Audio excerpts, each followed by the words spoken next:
Hello, everybody, and I believe we are live. Yes, there we are. We're now live.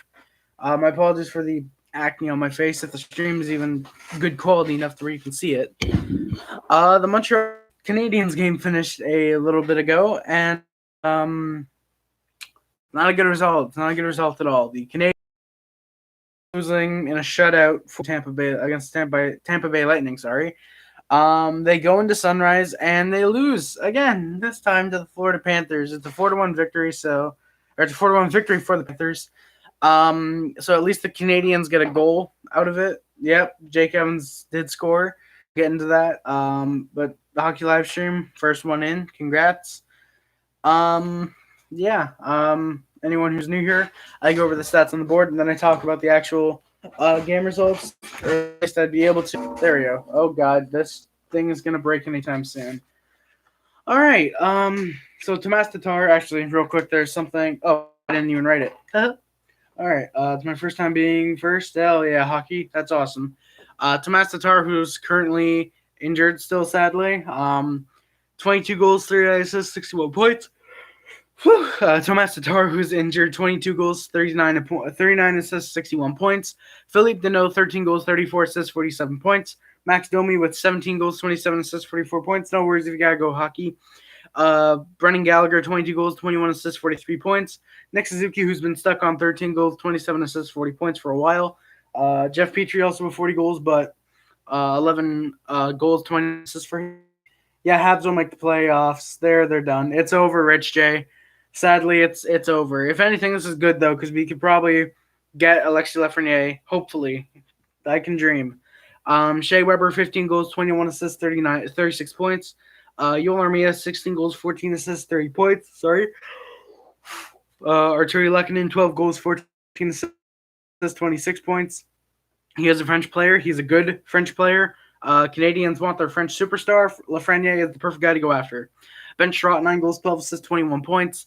Jonathan Drouin, who is currently injured, 7 goals, 8 assists, 15 points. He should play for the French team, but the Canadians definitely would probably go after him. Jordan Weal, 8 goals, 6 assists, 14 points. Victor Mete, who is currently injured, 4 goals, 11 assists, 4 goals, 7 assists, 11 points. It's Tatar coming back soon. Rich J, sorry. From what I heard, or the last I heard, Tatar is currently at home. He's resting his shoulder. I believe he is contemplating surgery. His season might be done. Not 100% about it, though. Lindgren did have a pretty good night, in my opinion, in hockey. We'll get into that. Paul Byron, 4 goals, 6 assists, 6 assists, 10 points. Jesperi Kotkaniemi, who is currently down in the minors, 6 goals, 2 assists, 8 points. Brent Kulak, 7 assists. Dale Weiss, 1 goal, 3 assists, 4 points. Christian Foley and Ryan Paling right now is Kulak. Record is now 31-30-9 for 71 points still. Last game is obviously this one, a 4-1 loss to the Florida Panthers. Our power play and penalty kill, sorry. Our power play is now 32 for 179, and our penalty kill is 167 for 206. I've said it before, and I'll say it again. Get Kirk Muller off of our power play coach. Home record is 14-16-6, and our away record is now 17-14-3, so if we're going based off actual stats, we are 500. Habs do need to take the French start. It's not that they need to, but it's probably best that they do for the future. If they get that superstar forward in Alexis Lafreniere, I'd even get Quentin Byfield, even though that would mean you have too many centers. Though technically in the NHL you can never have too many centers. Just too many centers that play. Just too few, really. Sorry. Before the game, it was interesting to note Panthers had lost 8 straight at home, which meant, of course, they were going to win tonight. I would love the Habs take Quinn Hughes. I would have loved that as well. If we, instead of Jesperi Kotkaniemi, took Quinn Hughes, that would have been perfect for us. We probably off race, right? I like Kotkaniemi. I still think he has plenty of time to develop into an NHLer, and I really hope he does. But Quinn Hughes, based off his current point totals, would have been second on our goal scoring. Who knows? Maybe he'd be fifth. If we'd taken him, and he'd be helping other guys up the board. Who knows? But yeah, it definitely would have been much better for the Canadians to take Quinn Hughes. Quinn Hughes is definitely better than Kotkaniemi, but Kotkaniemi, like you said, is definitely doing pretty well in the AHL. I think he's going to get a chance next year for the Montreal Canadiens. I think he's definitely going to get a chance. I don't want to say over Paling because I think Paling is definitely going to get a good chance at the NHL next year. Well, he has taken a break from the NHL. Obviously, the Canadiens sent him down to the minors, and that's why he's getting better in the AHL. Like I said, I think he's going to get that fourth line center's role, or at least get a chance to be on the fourth line center role in the at least in the preseason. And if I'm gonna still lay my hot take, I think Drouin's done at the draft. I think at the draft, we swap Drouin if it has to be, say, Drouin and a second, along with, let's just say, a prospect, not necessarily Kotkaniemi, but a prospect that's like Jesper Kotkaniemi, who has some upside. If we have to trade those guys to get, say, Ottawa's first overall pick, or sorry, Detroit's first overall pick when they get into the draft lottery, because there's no way the Canadiens are going to give up their first round pick this year. Maybe next year if they have to give up, say, Drouin and a first next year, to get Ottawa's first overall pick this year, or sorry, Detroit's first overall pick this year. I think it would help. Cole Caulfield, I don't necessarily know if he's going to come in the NHL. I know for sure Romanoff is coming next year. Caulfield, I think, will. Sorry. Sure. I think Caulfield will join the Canadiens organization next year. I think he's going to probably play in the AHL. Who knows? Maybe by some shocker, he plays incredibly well in preseason, and right off the bat, as a 19-year-old, he gets a chance at the NHL. Who knows? Stranger things have happened. Jesper Kotkaniemi's been made our third line center in literally fresh out of getting drafted. But yeah, Caulfield, I think we're gonna really take our time with him. 78 goal scorer in the 78. I think it's 78 goal scorer in the U record, but I definitely think Caulfield comes to the NHL has big potential to be a 40 goal scorer. I'm gonna say that. I think he has that potential. But like I said, Luongo's number one was retired tonight. Very well deserved. If we can get a hashtag thank you Luongo in the chat. Sorry. If we can get a hashtag thank you Luongo. So sorry, cannot attempt to feel so bad. Hey, Penalty Box, if you're watching this on the live stream, I just got your message now. Hey, no worries about not coming to the stream, brother. Perfectly fine, man. But if we can get a hashtag thank you Luongo in the chat for Roberto Luongo's amazing goaltending skills for the New York Islanders, the Florida Panthers, the Vancouver Canucks, back to the Florida Panthers, that'd be greatly appreciated. The lineups for tonight were Lehkonen, Danault, Gallagher, so Tatar sadly still out. Huberdeau surprisingly put on that second line with Suzuki and Armia, Byron, Domi, Wheel, Vakdimo, Evans, and Weiss were on the line tonight. I'm just going to say right off the bat, I think Evans is here to stay. Sorry. I think Evans is going to stay in the NHL next year. I really think Evans could get that that fourth line center role. He can maybe even get a left or right wing on the third or fourth line. But I think Evans is here to stay. I think Vakdimo is really just a call-it guy like he really is right now, while Tatar and Drouin are out. And I honestly think Vakdimo could potentially be a good NHLer in years, staying on a solid third, fourth line, maybe a second if he really reaches potential, but if he really has good potential. But I think third or fourth line is really good potential for Vakdimo. Whereas Evans, I think, could potentially become a second liner in the NHL eventually. Well, I think Suzuki is probably going to be our superstar centerman, which is why I would not be a fan of the Canadiens taking Quinton Byfield, unless we're absolutely solid about Byfield being our superstar centerman and keeping Suzuki on the second line where he could hopefully score 60, 70 points while Byfield gets 80 or 90 in a few years down the line, obviously. Who knows? Then defense was Sherratt Weber, Kulak Petrie, Ouellet Folin, and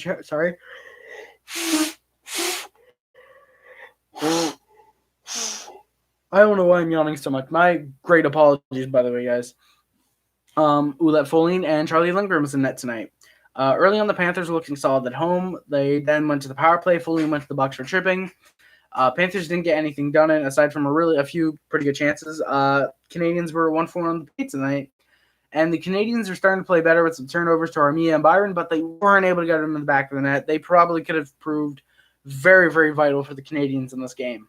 And as the first period proceeded, the Habs are playing better, doing their best to get the first goal of the game. And then Petrie turned over the puck, which, funny enough, I said, yeah, Petrie's probably like one of our best defensemen. And then immediately he turns over the puck, which nearly led to a scoring chance. Interesting note, apparently Petrie is second in the NHL for turnovers. I'm not sure if they mean turning the puck over or if they mean him getting the puck to turn it over. Yeah, because there's turnovers and then there's giveaways. Yeah, so I would assume takeovers. Takeovers? No, takeovers is not a thing. No. Is it takeovers and giveaways? I forget. Let me know in the comments, guys, if you're even watching at this point. Late in the period, the Panthers were controlling the play, getting some good shots off, but Lindgren did pretty good tonight. But that did it for the first period. It was 0-0 shots were 13-8 for the Panthers, though. Earlier in the second period, the Panthers got a great chance, but Lindgren made the save. Sorry. There you go. Both teams were really picking things up as far as I could see. Domi with a great breakaway chance, but he just couldn't put it home, sadly. And then the Habs went back to the power play, the PK. Domi tripped a Barkov, but I believe they called it a slashing call. They went their power play for the Panthers. Right at the end of the power play, Lukas Wallmark got a great chance, but Lindgren got a piece of it. Habs went 2 for 2 in the PK. But right after the PK, the power play for the Panthers, Lukas Wallmark got a fantastic shot off, and he scored. 1-0 Panthers. Bad defense by the Canadiens. And funny enough, they protect Price, or the defense protects Price because they know he can't make a save.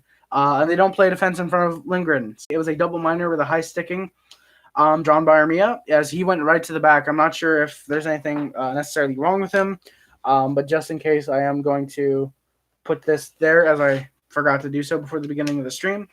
And in case anyone's new here, the reason I put the green stars in front of some players is because those are the players that are injured. And I'm going to point this out right away. I know a lot of the I'm going to point this out. I know a lot of the Montreal Canadiens were saying, "Oh, it's not injuries. It's the coaching. It's the head office or whatever that's to blame for the season going wrong." It's the injuries. We had looking at our players. Tatar has been out for a while now, a few games. And I think he was been out for a few games earlier in the season.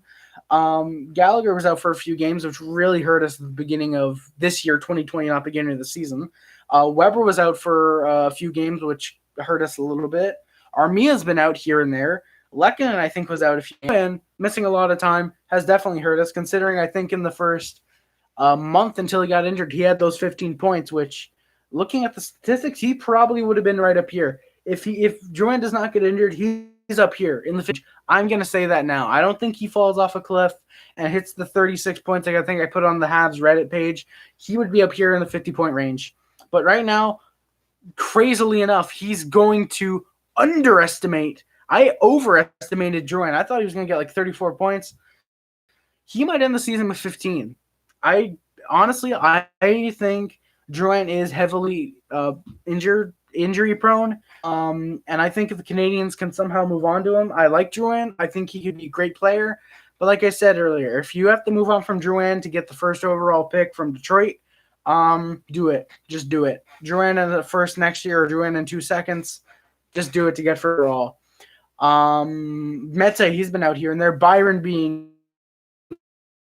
from what he's played very well. He's played very well since he's come back. Looking at it, Byron absolutely is a big reason why we are so far down the standings that we are, because he hasn't been on the team. In a way, it's his fault that he isn't on the team. Obviously, I'm not blaming him for getting injured, but it's you guys know what I mean. Kotkaniemi not been producing up to last year's levels. Paling not producing much either.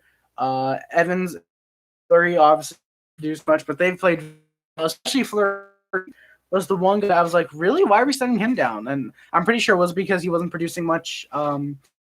But then again, he was on the third line, and so it was probably much better that he went down to the minors and was playing on the first line, I believe, first or second line defensively in the AHL, rather than third line playing 6 minutes a night with the NHL, probably playing 20 or so minutes, 15 to 20 minutes and then come up next year, which I think him and Josh Brook, along with Alexander Romanov, for all three of those guys come up. You on your blue line then have Weber, Petrie, Sherratt, Romanov, and his defensive partner even, Fleury and Josh Brook. One of those guys is going to get left in the minors, and I'm honestly going to say it might end up being Cale Fleury again, which really sucks because I love Cale Fleury and how well he played this year, but I can absolutely see Romanov on the second line defensive pairing, but I don't know. That's the thing. You'd have Petrie, so I don't know. Maybe you move Petrie at the draft. Maybe you move Petrie if you're able to get Romanov and his defensive partner from the KHL if they're both coming over. Because obviously, I think you would want someone on the blue line with Romanov who also speaks Russian. And I believe Kovalchuk is Russian as well. So who knows? Maybe you try and get a Russian team. You get Kovalchuk in the offseason. You get back Kovalchuk in the offseason. You bring in Romanov, his defensive partner. And I feel like there's someone else, I don't know if they're on the board, but I feel like there's also someone else on the team that speaks Russian or is Russian. Not Ouellet. I don't know. I keep forgetting, but I feel like there's someone else who's on the team that is Russian. That would go on the line with Kovalchuk, and on the blue line having Romanov and his defensive partner. I don't know. If you want to go for that, I think that'd be fine with me. Back to the game, along from my 8-minute tangent I just went on about how injuries are to blame for the season being lost on us. My apologies. Where am I? I'm right here. The Canadiens, like I said, they went to the power play of the double minor on a high stick for Armia. He went to the back, he went right to the back, so holding his face. Hopefully he was just out for the game, and he'll be back next game if he's out further. Best of wishes to Yoel Armia and him getting better. During said power play, the Panthers took another penalty. It was a high sticking again. Ekblad was drawn by, or the penalty was drawn by Gallagher on Aaron Ekblad. On the 5-on-3, the Panthers killed off all three. The Panthers killed off all three power plays for the Canadiens. They applied lots of pressure. They got some shots off, but they couldn't score. And this is why I keep saying, get fucking Kirk Muller off of the power play coaching staff. Get him off of our power play. If it's not Kirk Muller like I saw it was, whoever it is, get them off of the power play units. Get them off of there. This power play is awful. Romanov is going to fix that next year. Probably playing on a second unit power play. This is not good. 32 for 149 or 179. Sorry, it's even worse than I just said. 32 for 179. That is a god awful power play. They're 21st in the league. They might be 22nd now. They are one of the worst power play teams in the league. And whoever is on that power play coach needs to go. They need to get a good power play coach. Go after San Jose's. Go after San Jose's current power play coach. He seems to be coaching them pretty damn well. They're first in the league in power play. No, they're penalty kill. I forget. I don't know if they obviously don't have a good power play, otherwise they'd be in a playoff spot. But I don't know. The guy that's doing our power play, that's coaching our penalty kill, he's doing something right for a penalty kill that he's not doing well in our power play. Maybe he thinks they're the same thing. Who knows? But yeah, so the Canadiens 0 for 3 on the power play tonight. It'd be the only time we get on the power play for the whole night. And with a minute 18 left in the second period, right after our 5-on-3, the Canadiens take another penalty. This time, a too many men bench runner. The Canadiens aren't able to apply pressure clearing the zone. The Panthers look great in the seconds in the second, and we'll have 43 seconds left on the power play at the start of the third period.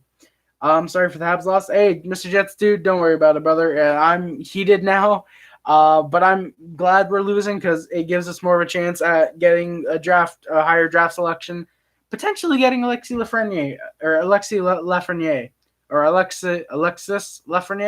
apparently it's Alexis, not Alexi. Alexis Lafreniere. So, yeah. So that did it for the second period. It was 1-0 Panthers. Shots were 22 apiece. And I put, well, fuck. Looks like the Canadiens are getting shut out. Oh, I didn't even. Oh, wow. Yeah, I didn't even mark it down. Apparently. Okay, well, the Canadiens killed off the power play. I think they did. Did they? Yeah, I guess they did. Canadiens. Oh, no, apparently. Okay, well, actually, I'm not even sure what they put because it said 43 seconds left, but 39 seconds into the third period. A goal from MacKenzie Weegar gives the Panthers a 2-0 lead, a very nasty slap shot.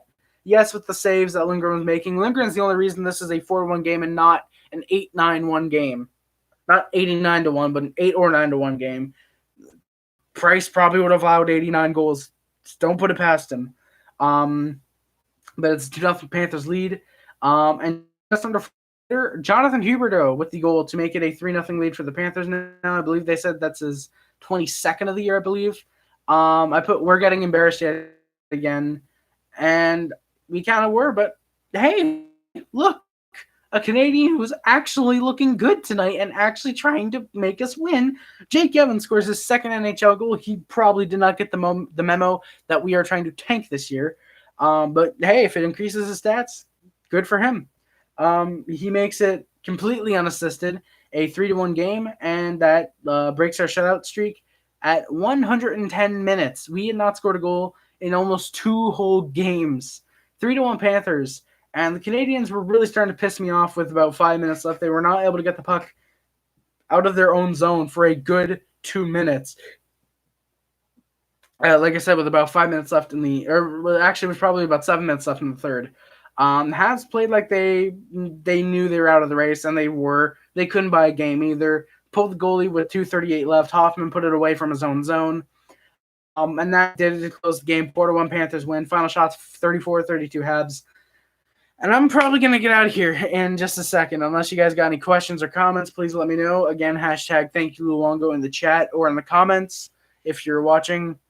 Yeah, I'm going to get right out of here, I think. Like I said, unless you guys got any comments or questions, please feel free to let me know. While I'm doing my outro as well, you guys can put any comments or questions. But thank you guys so much for watching. Don't forget to like, comment, subscribe, favorite channel, who's was not limited to YouTube, Facebook, Twitter, Instagram, Tumblr, and everything else. My name is Harry Rice. Subscribe to the Club, subscribe to the Hasty Club, subscribe to the SubHub. If you're a member of the Mod Squad, like my good friends Rich J, who surprisingly is the only mod in the chat tonight, then you're awesome. You're really dope. Surprisingly, James Berry hasn't been in the past few streams. Links in the description on my Twitter, my Twitch. My Twitter, I've not used it in I think I used it yesterday. No, I think I used it today. I told YouTube to fix their shit. The site was down. And funny enough, 2 minutes later, or not even, like 30 seconds later, YouTube was back on for me again. But yeah, Twitter, my Twitch, I won't be able to use until I get better Wi-Fi or I move to a place that has better Wi-Fi. But it's down there just if you want to follow me in case I ever do end up streaming on there. The Amazon wish list and the PO box in the description. Yeah, the Amazon wish list and PO box in the description. If you want to send me anything, it's greatly appreciated. You will get a video of me unboxing whatever it is you may purchase or sent my way. Eventually, I do want to start doing M&M Monday Night Mail, where if I have I would say 2 or more packages, I'll open them in the same video and post it on Monday or whatever on a Monday night. Sounds like a fun idea to me. And of course, the letterbox on the description is where I rate a few movies. Very rarely I'll actually review them. Most of the time I just rate them. So yeah, check it out if you want to know movies I love. Unless you'd rather check out the video I made for Christmas Day, which may or may not be in the top 100 favorite movies of all time of 2019. Check it out if you want to know movies I hate. Though I might do a video on that in the future. Who really knows? Thank you guys so much for watching. My name is Harry Rice. I love every single viewer I have or that I get, every sub, whatever. We're on the hashtag road to 200 subs. Check out my boy Hot Take Hockey. He's on the road to 11K subs. And check out my other boy, Let's Hockey. He's currently has a giveaway going on for 150 subs. He's on the road to 200 subs. Let's get him to 200. Let's get Hot Take to 11K. And let's get me to 150 or 200, whatever you guys want to prefer to call this road to. Or AK, as I like to call it, the Drive to Thrive with 200, with 100 more guys. So yeah, thank you guys so much for watching. I love you all. My name is Harry Rice. I am out. Peace.